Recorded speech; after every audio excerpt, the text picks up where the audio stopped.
This is continuing courtroom coverage in the trial of James Crumbley from the Hidden Killers podcast from True Crime Today. Now, back to the courtroom.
All rise.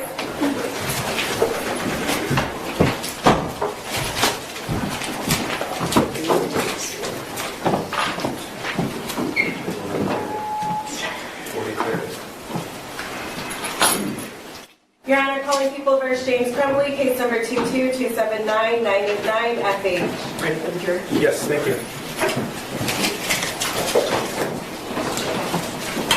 You could retake your seat.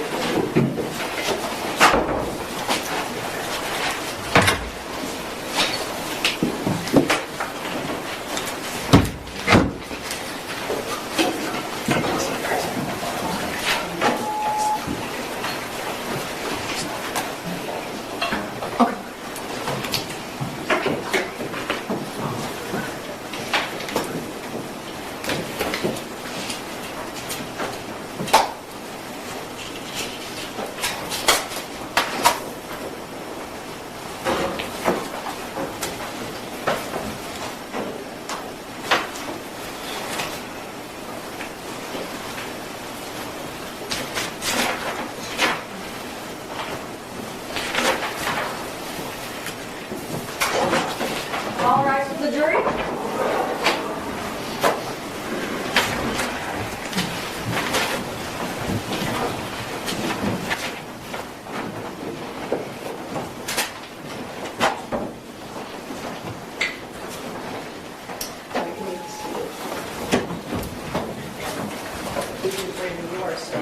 Yes, Your Honor. Thank you. Thank you, Your Honor. Good afternoon, Agent Brandon. Good afternoon.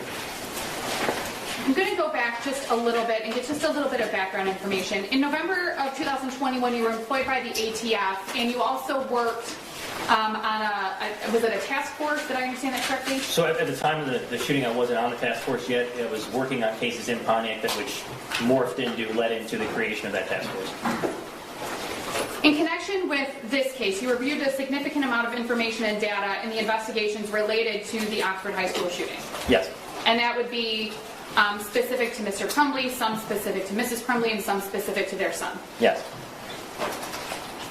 On September 25th of 2021, you testified that that James and his son went to a gun range in Clarkston. September 25th, yes. That they rented a 9mm handgun, if you recall, and I can pull the exhibit up if you'd like. No, that's correct. Okay. That they purchased 2 boxes of 9mm ammunition. I believe that's the correct quantity, yes. If you recall, the price of those boxes was $29.99 each. I don't recall, but that wouldn't surprise me. Okay. That sounds about right for a box of 9mm ammunition. Yes. There was also .22 caliber ammunition that was purchased. Yes. They fired a .22 caliber pistol. I believe the video we had, yes. And that was the Caltech that's owned by James Crumbley? I believe that is the firearm that's depicted, yes. Okay. And you also learned that they also fired a 9mm pistol. Yes. Which is the one that they rented. Correct. That was the HK. Yes. In October 3rd of 2021, they went to the gun range again, they being James Crumbley and his son. Yes. They purchased .22 caliber ammunition. I don't recall the exact receipt for that day, but that sounds correct for that day, yes.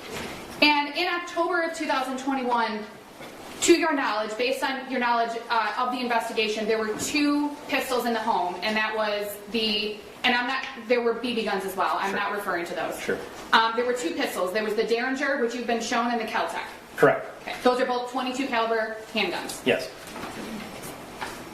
November 26th of 2021 is when the Sig Sauer 9mm was purchased. Yes. And that was done so by James Crumbley. Yes. And if you recall from the receipt, there was, it was a handwritten receipt. Yes, the receipt was handwritten, yes. And the receipt had the firearm listed. Yes. The serial number of the firearm. Correct. Prices and things of that nature. Yep. Okay. On November 27th of 2021, James Crumbley's wife, Jennifer, took their son to the gun range. I'm sorry, what date was that again? November 27th of 2021. Correct. So that was the day after the 9mm was purchased. Yes. They purchased 2 boxes of Patriot Defense 9mm ammunition. Yes. Based on your investigation, you learned that they fired 1 full box of ammunition, or at least you believe that that occurred. That's correct. You recall that each box was approximately $23.99. Yes. That they left with 1 box of 50 rounds of ammunition. Correct.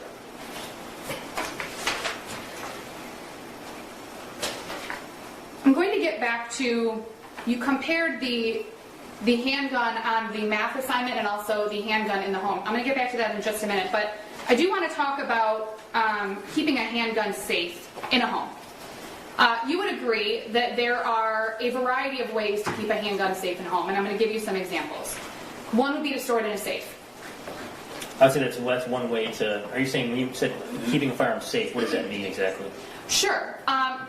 Well, just that. Keeping it safely stored, keeping it safe in the home. Safe, I'm not trying to play a game. I'm just trying to... So you're saying like keeping it safe from access or from a person? Like I'm trying to understand. Sure. Safe from others, safe from accidents, safe from accidental discharge, Sure. safe from mishandling, safe from ... Sure. That's one way I think you could keep a firearm securely stored inside of a home. You can store it in a locking gun case. We saw that the cases that were on the table, they had holes where you could put a lock in them. Yes, that's correct. Another way. Yes. You could store it in the small safe. I guess there's a couple different styles of safes. There's the little safe that you showed us earlier, and then there's other bigger safes, correct? Yeah, there's a variety of gun safes out there, yes. You could use a cable lock. Yes. You could use a trigger lock, which goes in the trigger. Yes. You could store the firearm unloaded. Obviously, an unloaded firearm is not inherently dangerous, correct? I don't want to speculate on whether that would be a safe way to secure a firearm because you don't know, whether knowing all the ins and outs of whether someone else has ammunition or magazines or things like that. I can't answer that question. Sure. I guess my question is actually a lot more simple. I'm not asking you to speculate on anything. Sure. simply having an unloaded firearm, is an unloaded firearm in itself dangerous? Or does it become dangerous when you put ammunition in it? I would say the answer to that question really depends on the proficiency with firearms of people in the home. If you have ammunition stored separately and it's just the firearm by itself, if someone clearly knows how to load a magazine and insert it, it's no longer stored safely secured, I would think. My question is a little bit different, though. It's not necessarily talking about, and we can get to the other stuff too. I'm not asking you to avoid that. I'm really just trying to answer your question. I'm trying to understand what you're trying to ask. Sure. Yeah. What I'm trying to ask is an unloaded firearm, in and of itself, no ammunition in it, no magazine in it, is that itself unsafe? Again, I don't know what else. Not knowing what else is in the home, I can't answer that question. Okay.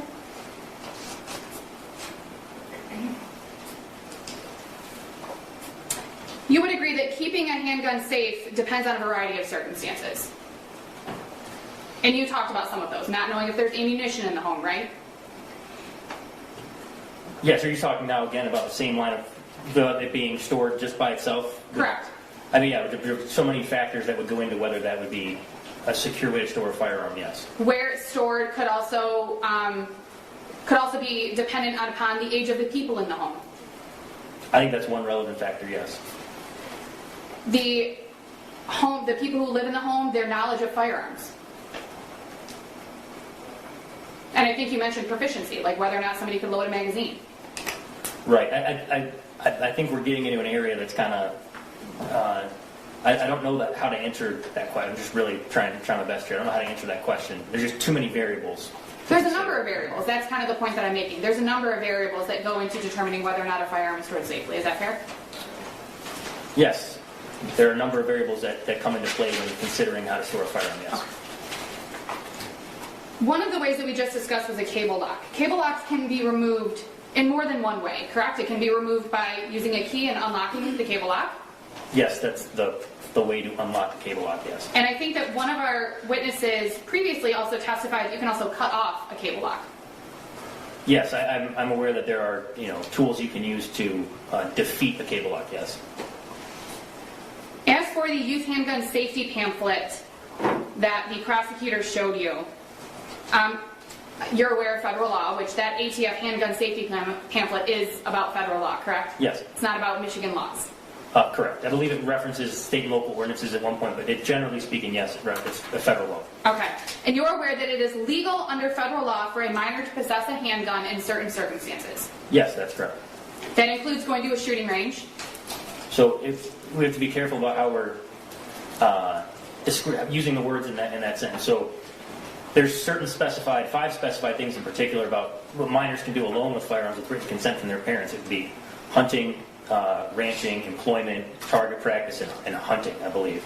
But there's specific things you have to do with, as far as if they're doing it alone with written consent, the consent has to be on them. There's a variety of things in the actual statute itself. I can't recall all of them off my head, but if I'd have to have a little more information to know that was okay. Sure. And we don't have any evidence, and we haven't looked at any evidence during your testimony, and you've been sitting in court for all the witnesses, correct? That's correct, yeah. There's been no evidence presented by Mr. Wagrowski or any other witness to show that Mr. Crumbley's son went to the range by himself? No, not that I've discovered in this case, no. So we're talking about going to a shooting range with a parent. That itself is not illegal under federal law. No. Learning firearm safety. A minor can handle a firearm while learning firearm safety. Again, assuming they're with a parent. Right. There's only certain things that are covered by federal law that federal law even touches upon, and it's the transfer of a handgun to a minor. It's not even contemplating those scenarios you're discussing. So there is not a federal law that says a parent can't show their child firearm safety. No.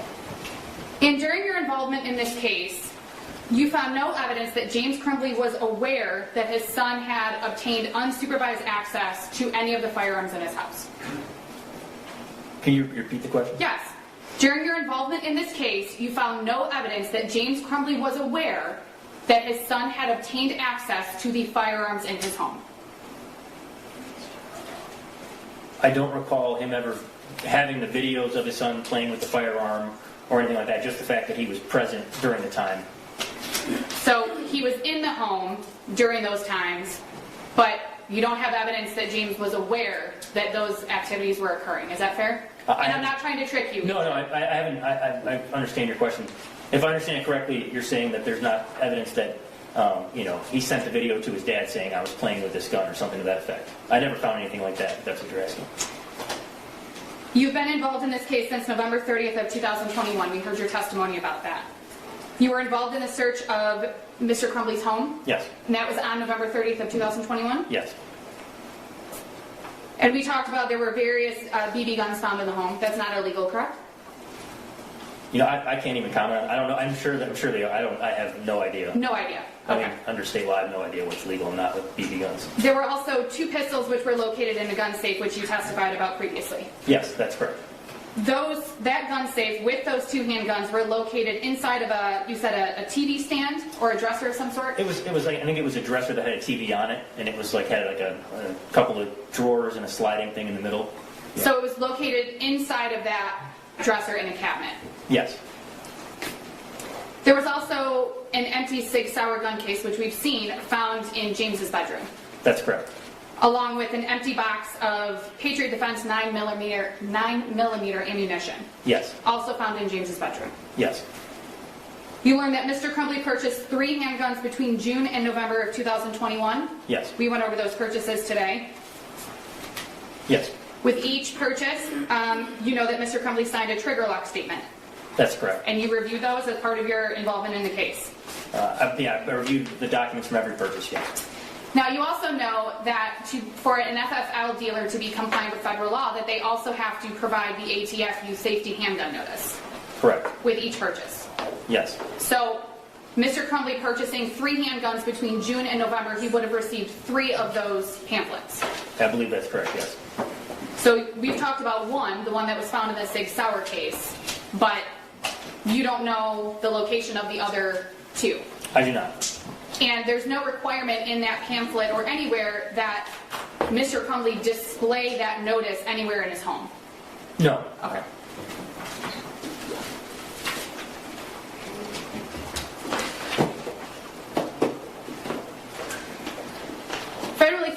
Federally licensed firearms dealers provide the cable locks to each seller, and typically the cable lock comes with the firearm from the manufacturer. Is that fair? Correct. With new firearms, that's generally the case, yes. Used firearms, the cable lock might come from somewhere else. Is that accurate? Yeah, either the store will have you buy one, or sometimes people throw it in for free. It all just depends, yeah. And I think Ms. Back testified that the cable lock that we have was from Sig Sauer, correct? Correct. Cable locks are not necessarily specific to each firearm. So it's not like a key in a lock, right, which is specific to that lock. Cable locks can be used on other firearms. Yeah, generally speaking, yes. They can be used on multiple makes and models of firearms, yes. So assuming that there isn't an issue with the caliber, a .22 caliber we've determined has a smaller bore, so it's more narrow than a 9mm, which has a wider bore. Correct. So a cable lock specific to a 9mm may not fit in a .22 caliber, but a .22 caliber cable lock may fit in a 9mm, if that makes sense. It depends how you use it. I mean, if you were going to put it through the magazine well and not the actual barrel, there's different recommendations on how to use it. But if you were going to put it through the magazine well and lock it, it would fit both. So that Sig Sauer cable lock isn't necessarily designed just for that Sig Sauer. A Kel-Tec cable lock could have been used on a Sig Sauer, correct? Kel-Tec, to my knowledge, does not make cable locks. They provide trigger locks, but I get your point. Yes, Yes. A different model could work just as well. Okay. There are also universal cable locks, which we've kind of talked about, which could work on any caliber handgun. Correct. Semi-automatic handgun, yes. Semi-automatic, thank you.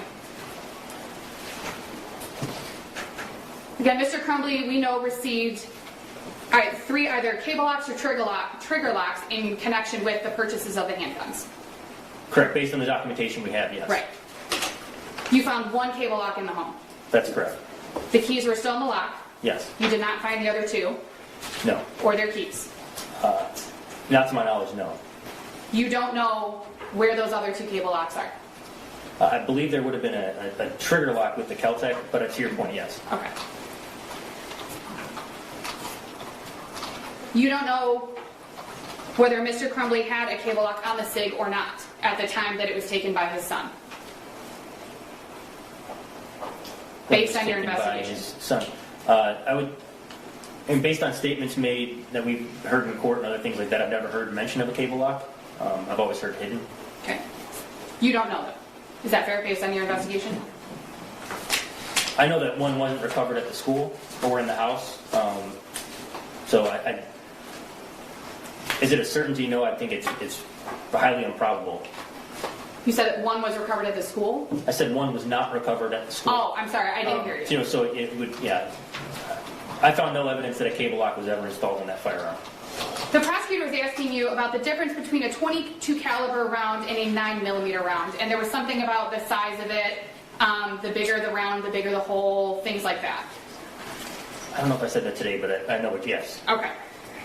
There's no evidence that you've learned to show that James bought a gun because he wanted more damage. I think that's what you said, more damage. More damage? Yeah, I don't think I found any evidence that James decided to purchase that firearm. If my understanding is right, based on things that The only person who ever researched the purchase of the firearm was the shooter.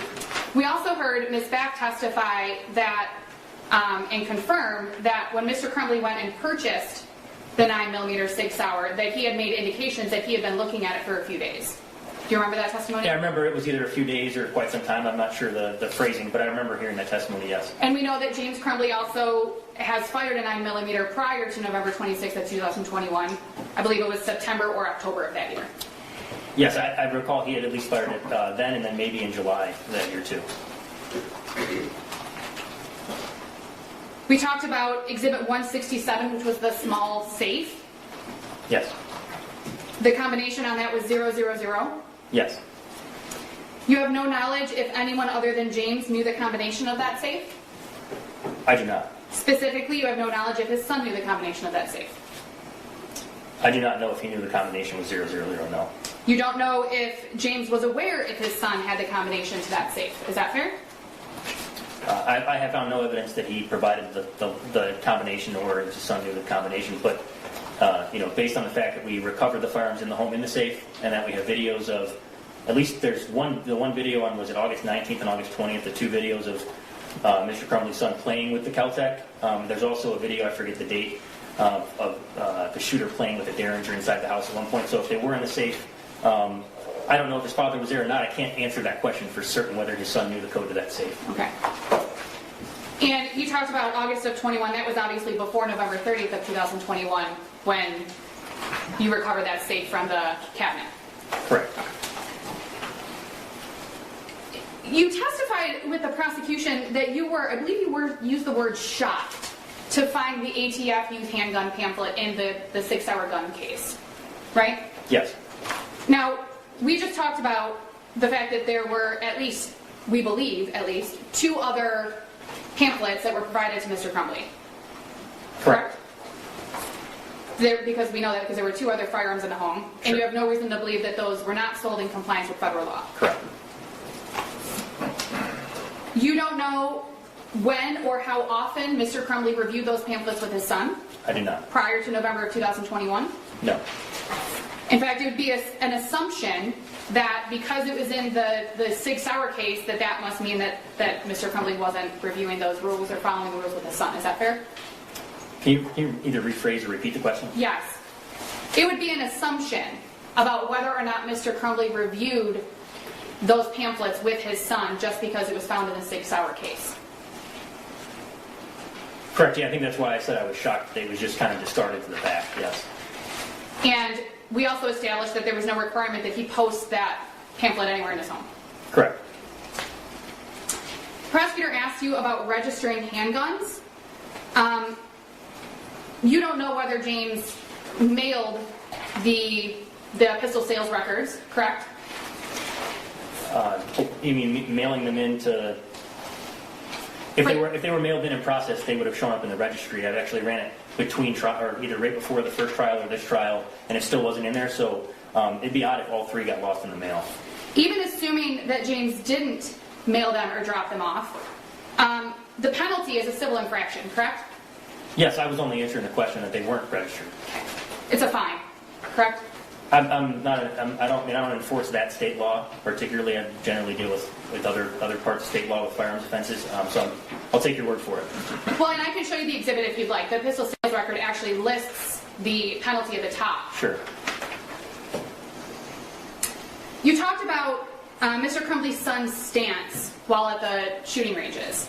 And you said that it shows that there's some level of proficiency, that he has some level of proficiency with firearms. Do you remember saying that? Yes, I believe I was talking about the surveillance video from the school, but yes. Okay. You would agree that it's important for people in a home where there are firearms present to be familiar with them. And let me clarify that question a little bit. Sure. Obviously, if you have a 2-year-old in a home, you are not going to familiarize your 2-year-old with a firearm. Is that fair? Sure. Not intentionally. Correct. If you have a teenager in the home or other adults in the home, they should be familiar with the firearms if they're going to be in the home. Is that fair? I think that's obviously a personal decision. It's not something covered by federal law that you're required to do that. I think some people may choose to not do that and just keep them away from their kids and out of view. But like I said, that's not something I can speak to.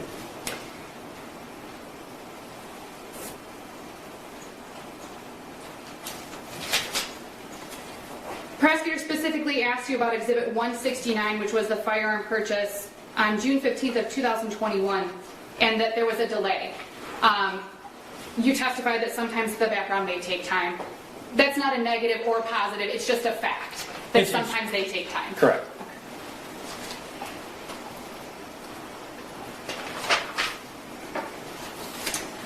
You heard voices, if you recall, in Exhibits 172 and 173 at the outdoor range, which was where the videos on Mr. Crumbley's cell phone of his son firing the Kel-Tec and a Derringer. Do you remember those videos? Is that the June videos? June 20th? Yes, June 20th, yes. Yes. And you recall that there were other voices. Do you recall hearing other voices? I don't recall hearing them. I don't disbelieve you. Do you recall hearing other firearms being fired? I don't know what they were, but you can hear other firearms being fired. I don't recall after watching it right now this time. I was focused on the shooter in this instance. I don't think it's out of the realm of possibility that other people may be shooting at a range as well. Exhibit 175 is the Instagram post by James Crumbley's wife that both Mr. Crumbley and his son, quote, both got handguns.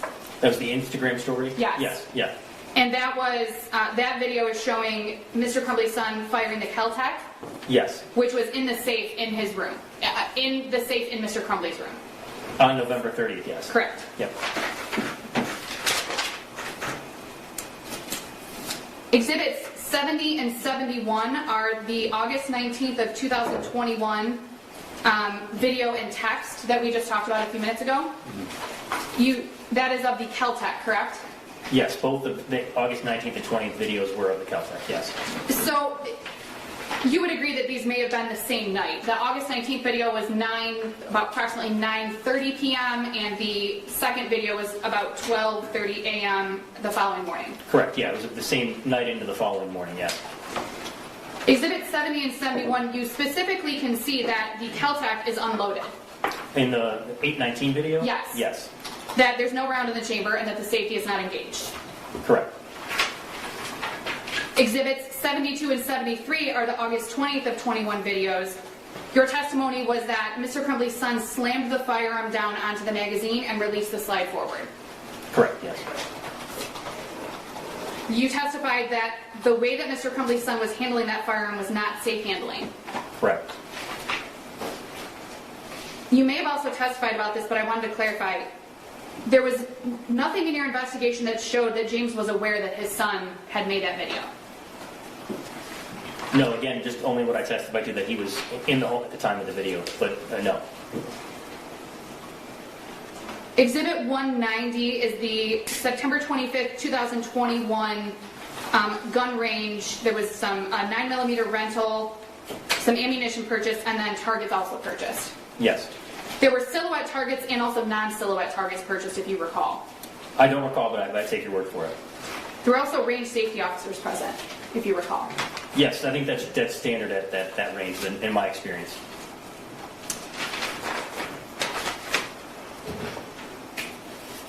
You described a little bit, discussed a little bit, watching Mr. Crumbley's son, and I don't know if you used the word misfire, but you indicated in your testimony that Mr. Crumbley's son was having an issue with the semi-automatic handgun. Yes.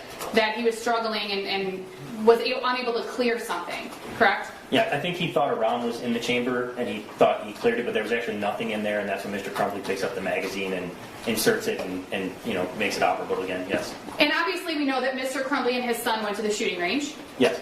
And Mr. Crumbley's son handled the handguns. We watched it. Correct, yes. You would agree that it's important for a person who fires a firearm or a handgun to know how to properly clear a misfire. Well, I wouldn't say that it was a misfire. I would say that, what it appeared to me is that he was, being instructed by his father on how to properly deal with any malfunction of the firearm, which is when he racked the slide and then, inserted the magazine. So same question, but worded a little bit different. It's important for somebody who handles a firearm or who fires a firearm to know how to deal with things that come up while you're firing it. Is that fair? I would say that's a safe way to, if you're going to be shooting a firearm, that's correct. And if somebody handling a firearm or shooting a firearm doesn't know how to properly do that, it can have potentially very dangerous consequences. Yes.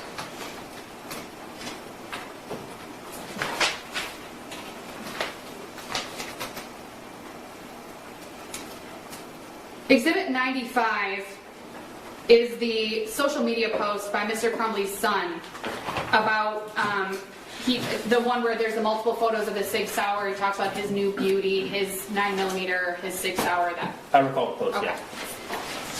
There was no evidence other than those pictures. Well, let me say this, and I've asked this question before, you've heard it. Based on those photos, you don't know if Mr. Crumbley is standing right outside the frame of the photo, correct? I do not know. Okay. You've learned nothing during your investigation to show that Mr. Crumbley wasn't standing there with his son. On the date he purchased the firearm when he took those photos? Yes, November 26th. Correct. There's no evidence that Mr. Crumbley gave his son that Sig Sauer and that he had it unsupervised. Is that fair? Other than on November 26th of 2021. So I recall there being another video that Detective Wogrowski testified to that I've also observed. I believe that was later that night, showing the shooter in possession of that firearm, filming down the barrel of it. I don't recall any other videos or photos of that on the devices. And along the same lines as I've asked previously, you learned nothing during your investigation that Mr. Crumbley was aware of that video, the one that you just described, later that night on November 26th of 2021. Yeah, like, again, the only thing I believe he was also present in the home for that one, but that's the only thing that I could find, yes. In fact, the Sig Sauer case was found in Mr. Crumbley and Mr. and Mrs. Crumbley's bedroom. That's correct. It was on the bed it was open next to the box of Patriot defense ammunition. Exhibit 97 was a photo taken by, I believe, Jennifer Crumbley of the open Sig Sauer box with the Kel-Tac and the Sig Sauer in the case, correct? Yes. That has the ATF pamphlet and the cable lock. Correct. In looking at the Kel-Tac, there's no magazine in the Kel-Tac. I don't believe so in that picture, no. You testified about the Exhibit 42, which is the cable lock that was found at the Crumbley home. Your testimony was if it was used regularly, the bag would be damaged. That cable lock was provided 4 days before you found the cable lock in the home, correct? Correct, yeah. But if you tried to take that in and out of there, the way that the cable lock expands in that bag, it would tear up the edges of it. So there would be more wear and tear on the bag. Exhibit 95 is the receipt on November 27th of 2021 when Jennifer Crumbley and her son went to the shooting range. Yes. I think I've already discussed this. There was Patriot Defense 9mm ammunition purchased that day, 2 boxes. Correct. Based on your investigation and your involvement, that was the first time after that Sig Sauer was purchased that ammunition was purchased. From records we've located, yes, that's correct.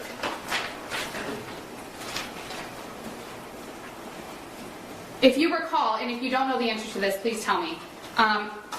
You reviewed a lot. Did you also review any statements made to law enforcement or the interview from the substation of Mr. Crumbley? Yes. Okay. And if you recall, during that interview, James did not know how much ammunition was purchased that day, November 27th of 21. I recall there being a conversation between him and his wife, and I believe he ends up correcting her, saying it was 50 rounds, but I don't recall the exact words he used. Okay. They discussed the cost. I believe so, yeah, because he was. I think she initially thought there was like 200 rounds, and I think he eventually informed her it was 50 rounds. Okay. Exhibit 196 is the video of Mr. Crumbley's son and Mr. Crumbley's wife at the range. You can see when Mr. Crumbley's son is actually in the booth handling the handgun, the 9mm handgun, the Sig Sauer, that there's actually a range safety officer standing slightly behind him to the right. He's got like a bright yellow vest on, correct? Yes. And if you know, and I assume that you do know, the purpose of a range safety officer is to ensure that people are handling their firearms correctly. Yeah, I would say it's in compliance with whatever the rules are for that specific range, yes. So if that, we would assume, and if you don't want to assume that's okay, but if that range safety officer had seen Mr. Crumbley's son doing something incorrect or inappropriate, it would have been raised as an issue that day. I would assume so. That's his job, so yes.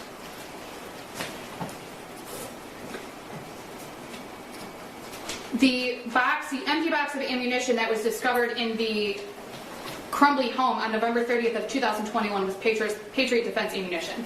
Yes.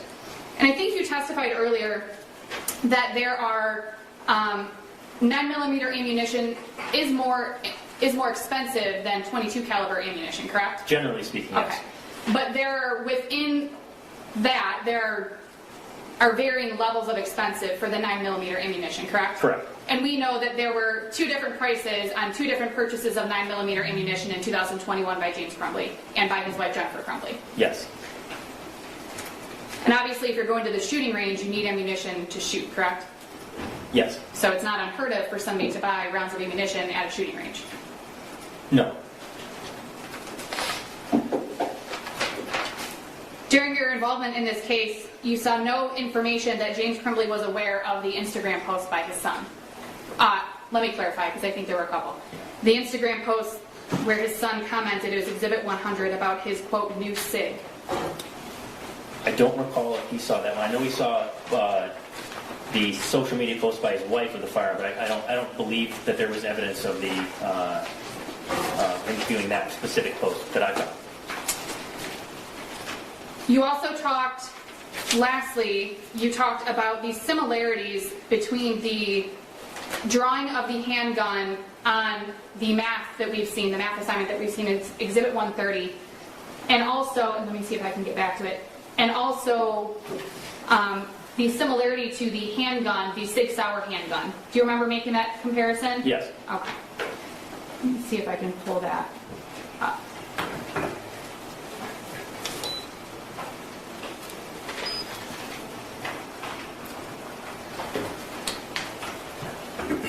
Let's turn on the TV, guys. Oh, yeah, there's a button in the back. It's the bottom. There we go. That's fine. Can you see? Okay. Yes. So you talked about the similarities were the striations on the back of the slide, Yes, Correct? that was one of them, yes. the location of the ejection port, Yes. the shape of the trigger guard, Yes. and for those reasons you believe that that was the same as the Sig Sauer handgun. And also the shape of the floor plate of the magazine. When all those are combined, each one taken in isolation, not the case, but if you put them all together, then yes. And you're obviously work for the ATF. Yes. You have some significant familiarity with handguns. Yes. This is the Sig Sauer handgun. It's Exhibit 86. This is the Smith & Wesson handgun. A photo that was sent to James Crumbley by his son prior to the purchase of the Sig Sauer handgun. Correct. There's striations on the back, correct? Not on the front. There's striations on the back. There are striations on the back, but not the front of that firearm.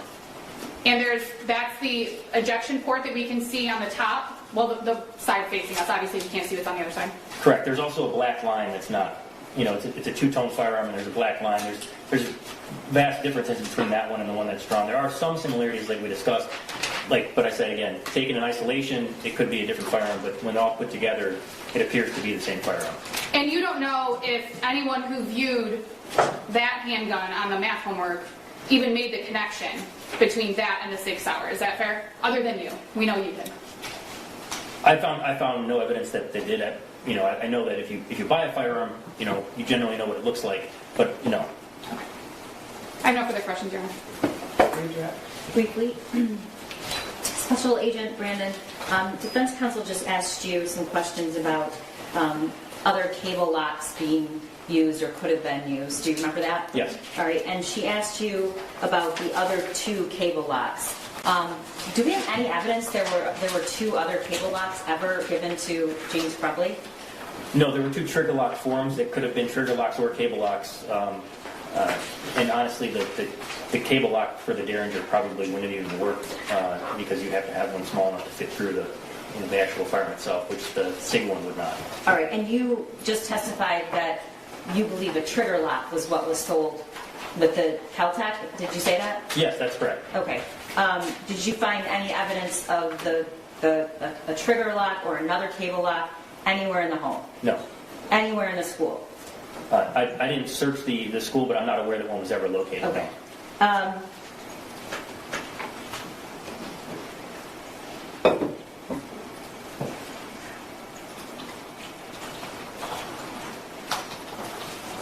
She just asked you about the comments at the substation. Do you remember that? Yes. Okay. What did James Crumbley say when he was asked where that weapon was? I believe he said it was in the armoire, hidden in the armoire, and then he said the ammunition was underneath a pair of jeans. Did he ever say locked? No. Was there anything that struck you about his mention of the SIG? Yes, so when he mentions the 6 Sauer, he mispronounced Sauer as Sawyer, which if you purchased that firearm and it was for yourself, you'd be familiar with how to say 6 Sauer. Okay. And Your Honor, I would object to that response and ask for it to be stricken. He's making an assumption about what Mr. Crumbley knows. I'll move on. Special Agent, last question. You mentioned earlier that you reviewed the cell phone data and web searches that were on the phone of James Crumbley. Yes. All right. And did you ever find any searches that he did relating to firearm safety or minors? I did. There were searches related to that topic. It was after the shooting had occurred. Okay, so December something, after the shooting occurred. Yes, I don't recall the exact date, but it was after the shooting. Anything before? Regarding firearm safety, not that I recall. Thank you. Nothing further. May this witness be excused, Your Honor? Yes, you can step down when you're excused. Thank you, Ron. You don't have someone read for today. Not 15 minutes, Brief Judge. We have somebody here, but we wouldn't get through my direct, that's for sure. All right, so 9 o'clock tomorrow. Yes, Your Honor. Thank you, Judge. I need to tell you, ladies and gentlemen, during the trial, do not read, listen to, or watch any news reports about the case. Under the law, the evidence you consider to decide the case must meet certain standards. For example, witnesses must swear to tell the truth, and lawyers must be able to cross-examine them. Because news reports do not have to meet these standards, they could give you incorrect or misleading information that might unfairly favor one side. So to be fair to both sides, you must follow this instruction. Do not go on social media, do not post, do not do research, do not discuss this case with anyone. And please fill out your lunch order for tomorrow. All right. Have a great night. Stay healthy. 9 o'clock tomorrow we'll start. All right, adjourned.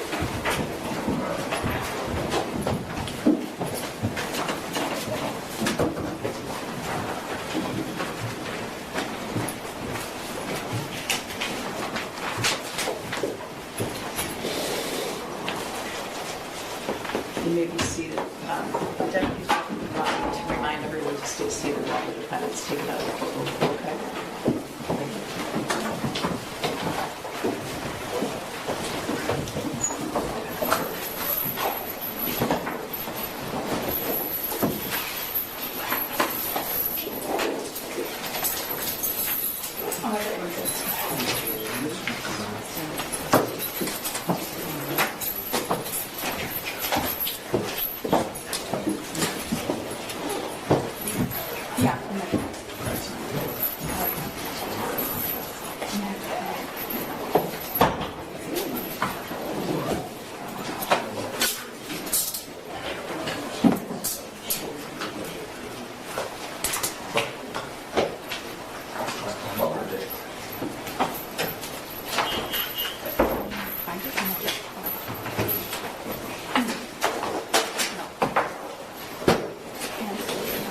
More courtroom coverage in the trial of James Crumbley from the Hidden Killers podcast from True Crime Today is coming up. Press subscribe now so you don't miss a minute.